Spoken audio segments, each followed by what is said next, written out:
அப்போஸ்தலர் 11ஆம் அதிகாரம். புறஜாதியாரும் தேவ வசனத்தை ஏற்றுக்கொண்டார்கள் என்று யூதேயாவில் இருக்கிற அப்போஸ்தலரும் சகோதரரும் கேள்விப்பட்டார்கள். பேதுரு எருசலேமுக்கு திரும்பி வந்தபோது விருத்த சேதனமுள்ளவர்கள் அவனை நோக்கி, விருத்த சேதனமில்லாத மனுஷரிடத்தில் நீர் போய் அவர்களோட போஜனம் பண்ணினீர் என்று அவனோட வாக்குவாதம் பண்ணினார்கள். அதற்கு பேதுரு காரியத்தை முதலில் இருந்து வரிசையாய் அவர்களுக்கு விவரிக்க தொடங்கி, நான் யோப்பா பட்டணத்தில் ஜெபம் பண்ணி கொண்டிருந்த போது ஞான திருஷ்டியடைந்து ஒரு தரிசனத்தை கண்டேன்.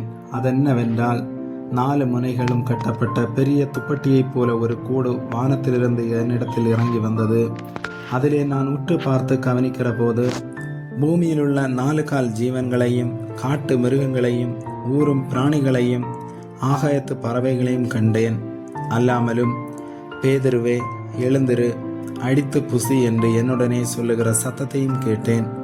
அதற்கு நான், ஆண்டவரே, அப்படியல்ல, தீட்டும் அசுத்தமுமாயிருக்கிற யாதொன்றும் ஒரு காலும் என் வாய்க்குள்ளே போனதில்லை என்றேன். 2ஆம் தரமும் வானத்திலிருந்த சத்தம் உண்டாகி, தேவன் சுத்தமாக்கினவைகளை நீ தீட்டாக எண்ணாதே என்று மறுமொழி சொல்லிட்டு, இப்படி 3 தரம் சம்பவித்த பின்பு எல்லாம் வானத்திற்கு திரும்ப எடுத்து கொள்ளப்பட்டது.